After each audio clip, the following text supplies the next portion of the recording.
The national cemetery stretched across the horizon. Rows of white headstones standing solemnly under the weight of history. Each stone bore a name, a rank, and a story of service. Today, among them, a new name was being added, a hero returning home for his final rest.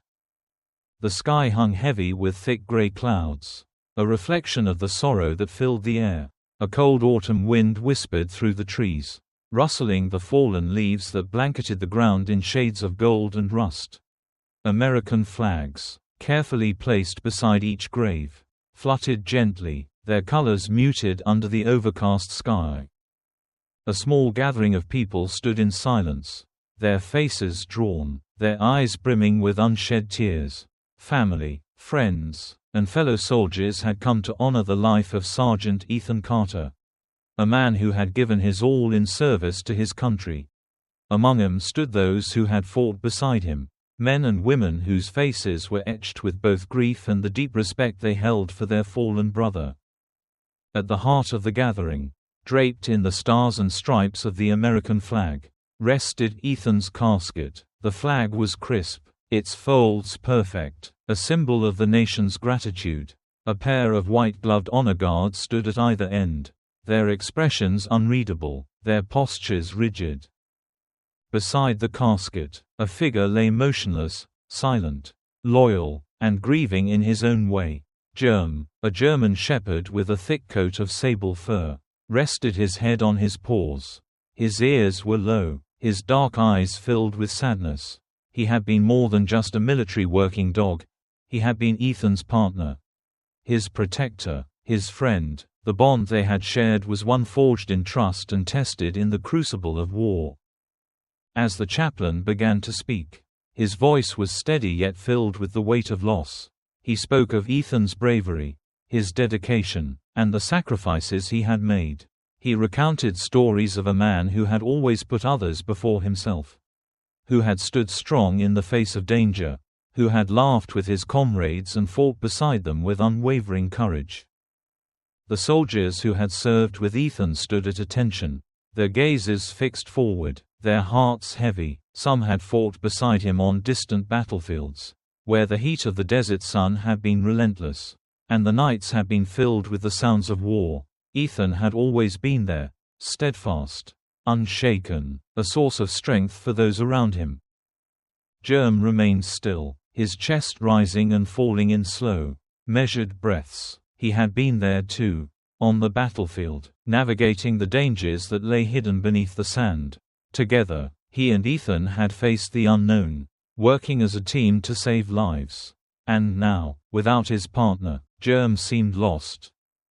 The chaplain's words came to an end, and a solemn silence followed. Then, the unmistakable sound of gunfire shattered the quiet. A 7-gun salute rang out, 3 volleys in perfect succession. Each shot a final farewell. Some flinched at the sound. But Germ did not move. He had heard gunfire many times before. Today, it was different. Today, it carried a meaning that went beyond war. A lone bugler stepped forward, lifting his instrument to his lips. The first notes of taps drifted into the air, hauntingly beautiful, a melody that had echoed through cemeteries like this one for generations. It was a song of farewell, a final tribute to those who had served. Tears welled in the eyes of many.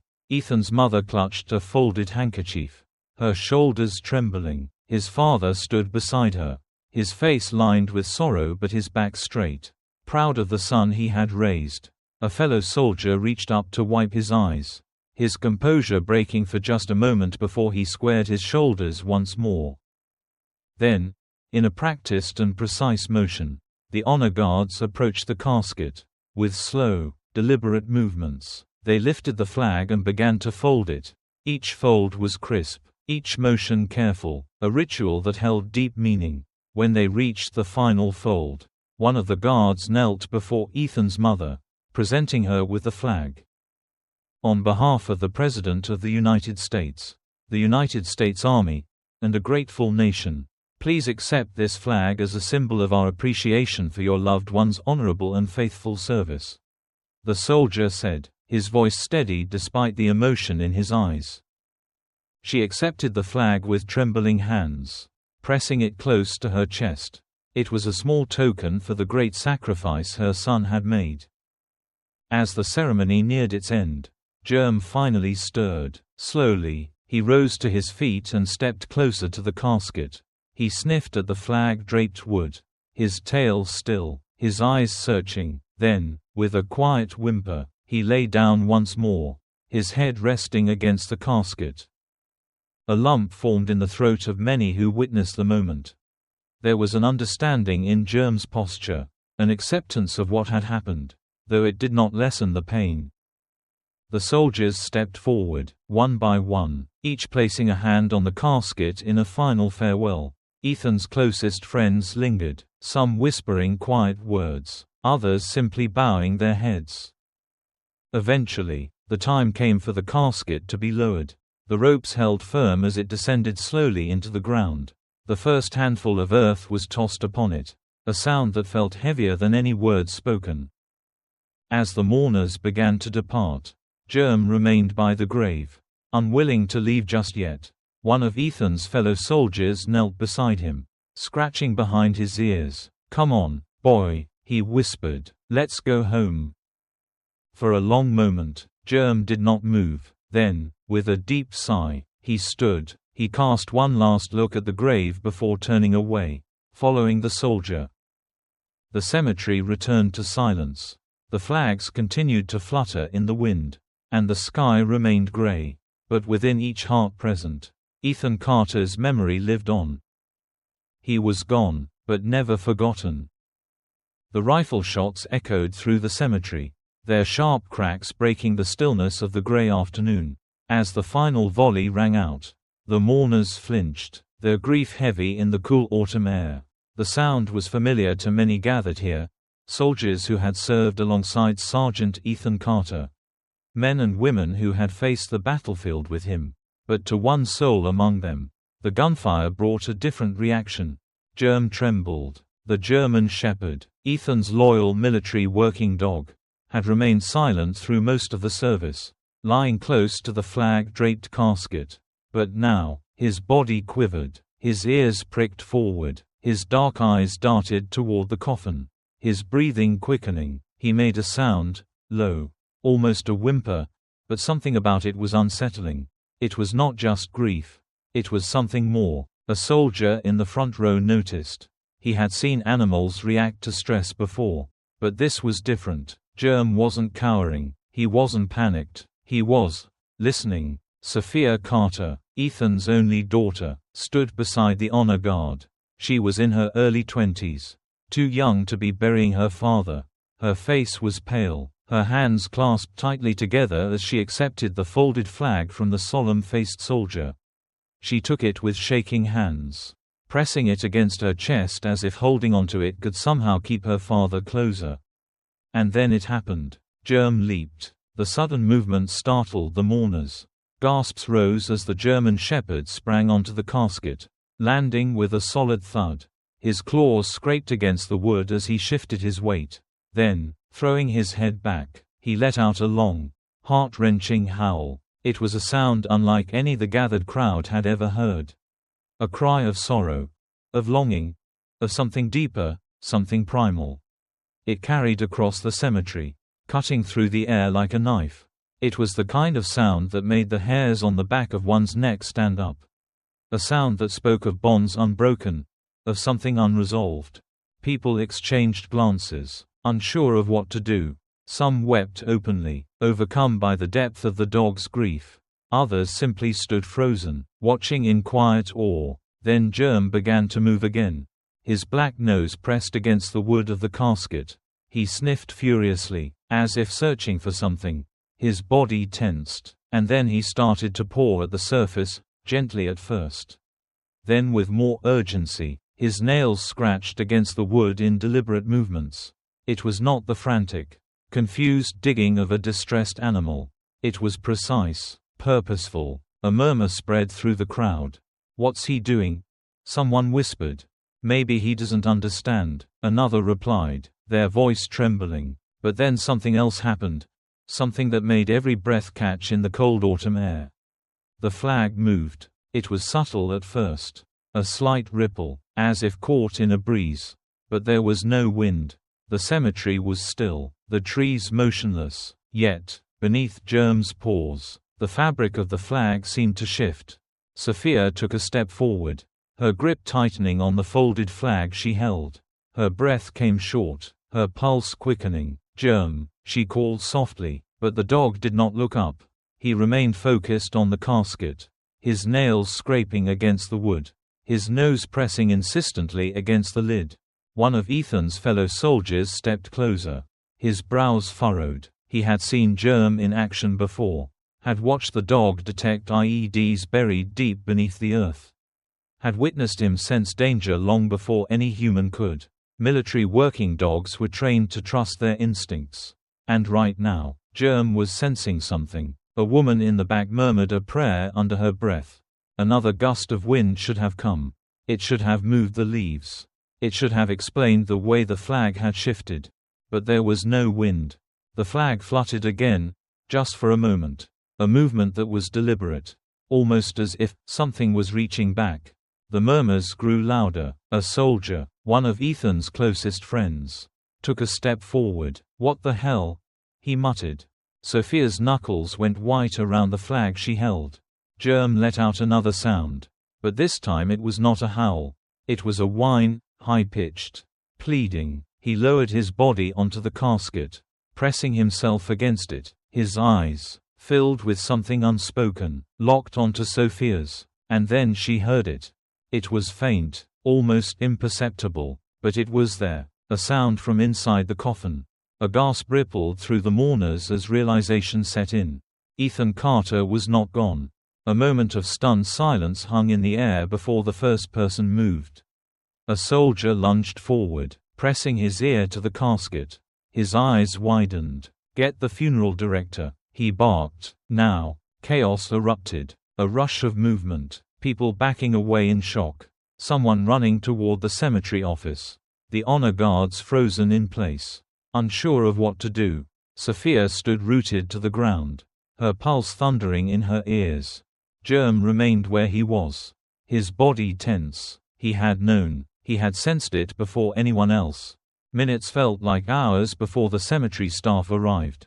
The lid was carefully unsealed, lifted with trembling hands, and there, beneath the fabric lining, lay Sergeant Ethan Carter, alive. His breathing was shallow, his skin pallid, but his eyes fluttered open. The world around them blurred. Someone shouted for an ambulance. Sophia dropped the flag she had been holding, her hands flying to her mouth in shock. Tears flooded her eyes. Ethan's gaze shifted slowly, unfocused, as if he was struggling to understand. Then, weakly, he managed a single word. "Germ." The dog whined again, pushing his nose against Ethan's arm. Sophia let out a sob and fell to her knees. The impossible had happened, a miracle, or something beyond human understanding. But in that moment, there was only one undeniable truth. Germ had never stopped believing. And because of him, Ethan Carter was coming home. The cemetery was silent. No one moved, no one spoke. The only sound was the distant rustling of leaves, a whisper of autumn passing through the solemn rows of headstones. What had just happened defied reason, defied everything they had believed to be true. Ethan Carter was alive. Sophia stood frozen, her mind reeling. Her father, who had been declared dead, who had been prepared for burial, whose casket had been sealed, was breathing. His lips moved weakly, his voice barely above a whisper. But he was here, he was real. And yet, as relief flooded her body, another emotion surfaced, a quiet, lingering dread. Something about all of this felt incomplete. Then, suddenly, the stillness was shattered. A vibration. Sophia's phone, tucked in her coat pocket, buzzed against her skin. She barely registered it at first, still caught in the surreal moment unfolding before her. But then it buzzed again, more insistent this time. Her fingers fumbled as she reached for it, her breath coming in short, shallow gasps. When she pulled the phone free, her blood ran cold. One new voicemail. She hesitated, The number flashing on the screen was her father's. Impossible. Her heart pounded as she pressed play. The voice that came through was unmistakable. Warm, steady, familiar. "If you're hearing this, it means I'm gone." A gasp caught in Sophia's throat. Her knees nearly buckled, but she forced herself to stay upright. "I know this isn't easy, sweetheart. I wish I could be there to tell you everything's going to be okay. But I need you to listen carefully." Her fingers clenched around the phone. She wasn't alone. The gathered mourners were still watching, still waiting, still trying to process everything that had unfolded before them. But at this moment, it felt as if the world had shrunk to just her and the voice of the man she thought she had lost. "There's something I need you to understand." The static crackled slightly, the audio imperfect, but the message was clear. "If Germ reacts to my grave, if he does something strange, don't be afraid." Sophia's breath hitched. The dog, her father's faithful companion, was still at her side. Silent now, his head bowed, pressing gently against her leg. As if he, too, was listening. "I don't know how to explain it, but just because you can't see someone doesn't mean they're truly gone." Tears welled in her eyes, blurring her vision. "Germ will know. Trust him." A choked sob escaped her lips. "I love you, kiddo, always." And then, silence. The message ended. Sophia stood there, the phone still clutched in her trembling hands. Around her, the others exchanged uneasy glances, the weight of the moment settling over them. No one spoke, no one dared to break the spell that had fallen over the cemetery. Germ stirred first. The German shepherd, who had been so desperate just moments before, so frantic, so full of urgency, now lowered himself to the ground with slow, deliberate grace. His body curled close to Sophia's, his muzzle resting against her palm. She let the tears fall. The man they had mourned had returned. But the message from the past, the message he should never have been able to send, lingered in the air like an unanswered question. What had Ethan known before he died? And why did it feel like, even now, he had never truly left? The days following the funeral were heavy with silence. The house, once filled with the steady presence of Sergeant Ethan Carter, now felt unbearably empty. The chair where he used to sit remained untouched, the faint imprint of his form still visible in the warm fabric. The air carried the lingering scent of his aftershave, though Sophia knew it would fade with time, just like everything else. But the one who seemed to feel the loss most profoundly was Germ. The loyal German shepherd had changed. Gone was the alert, disciplined canine that had stood by Ethan's side in battle.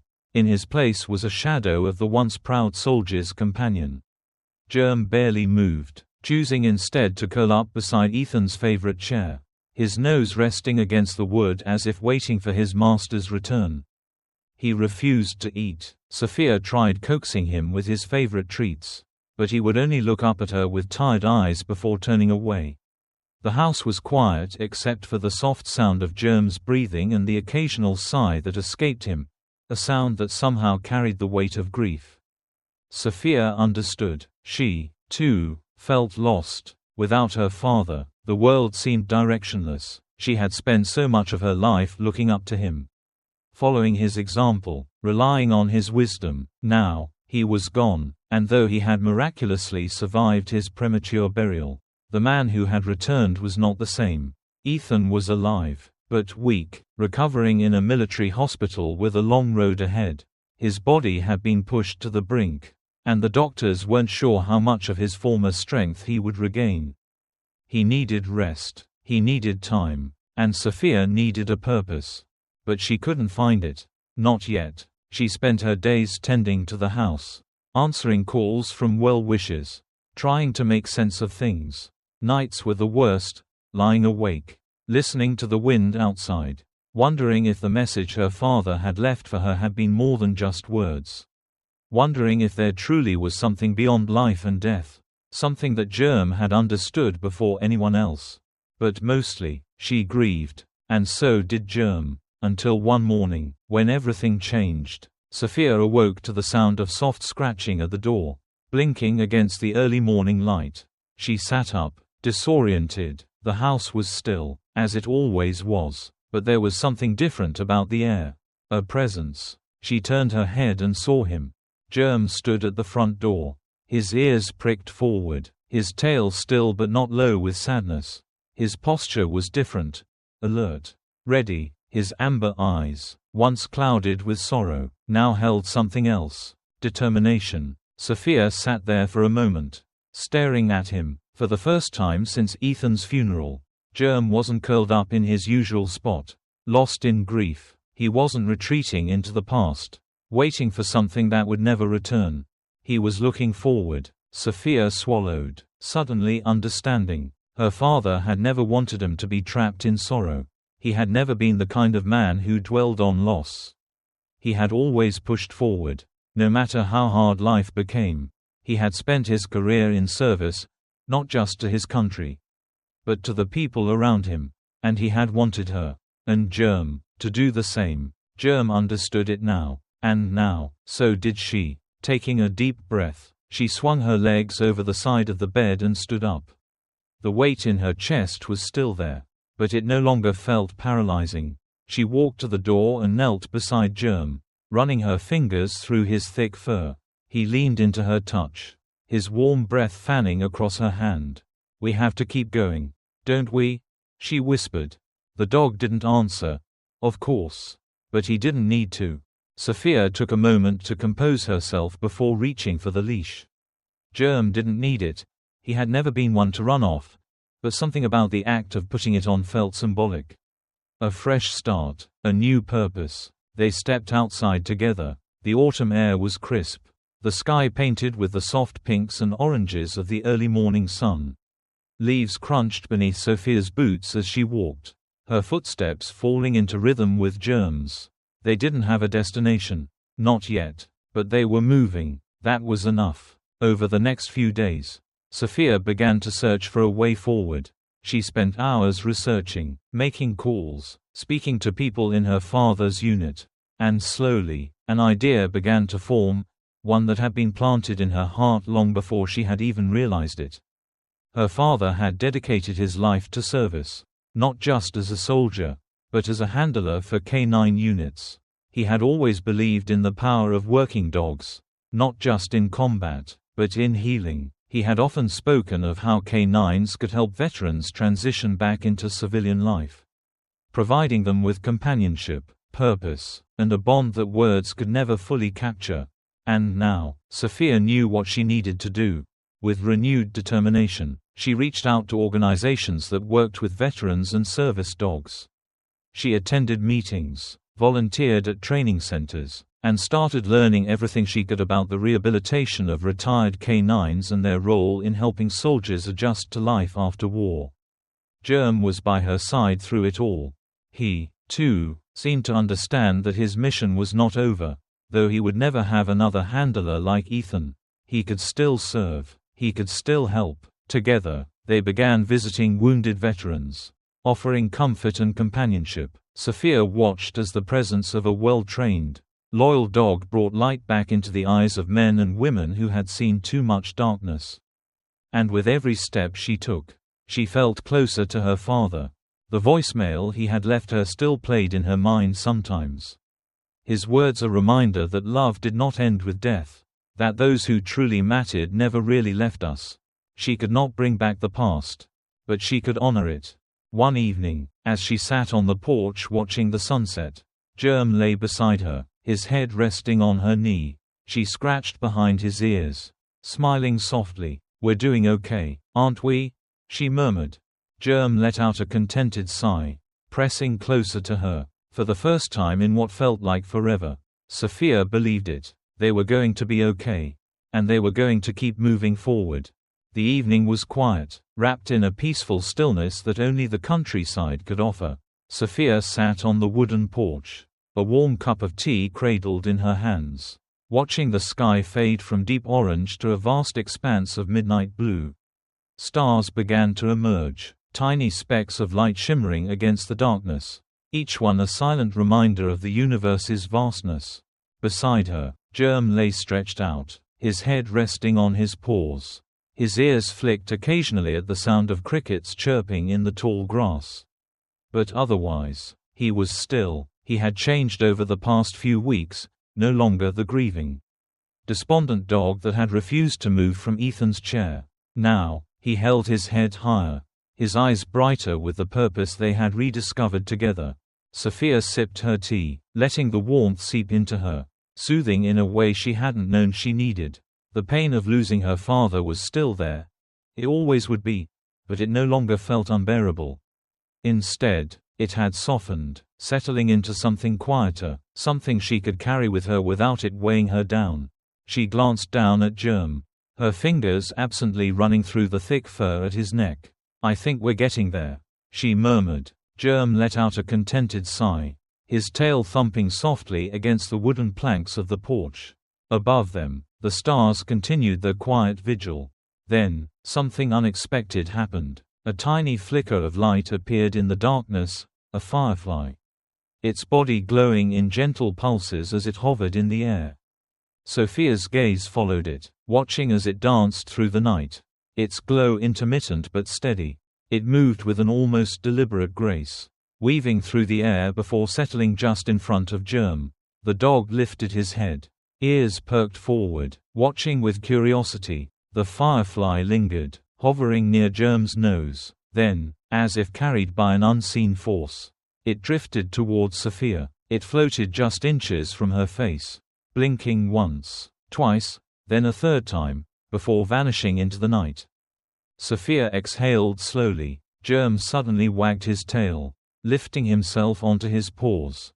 He let out a single, cheerful bark, his entire posture shifting into something playful, something happy. Sophia swallowed against the lump forming in her throat. It wasn't just a firefly. It was a sign, a quiet affirmation from somewhere beyond what she could see or explain. Her father's voice echoed in her mind. The voicemail he had left her before his death, still so fresh. "If Germ reacts to my grave, if he does something strange, don't be afraid." Her father had always believed in things that couldn't be measured: loyalty, intuition, the unbreakable bond between a soldier and his canine partner. And now, she could feel it too. The firefly had lingered just long enough, its gentle glow a whisper in the night. Sophia smiled, tilting her face upward toward the stars.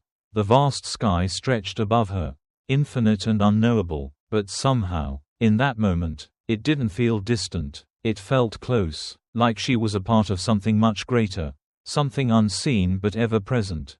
"Okay, Dad," she whispered, "I get it." Germ nudged her hand with his wet nose, his tail still wagging. Sophia reached down, running her fingers along the worn leather of his leash.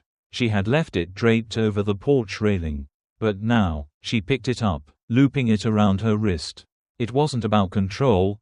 Germ never needed that. It was about connection. She stood, the boards beneath her feet creaking softly. The wind stirred, rustling through the trees, carrying with it the scent of autumn leaves and distant rain. It was time. She and Germ had found their path, one that Ethan had unknowingly laid before them. Working with canines to help veterans, to give them purpose, to offer them the same unwavering companionship that Germ had given her father. That was the road ahead. Not just for her, but for every soldier who had walked the hard path home.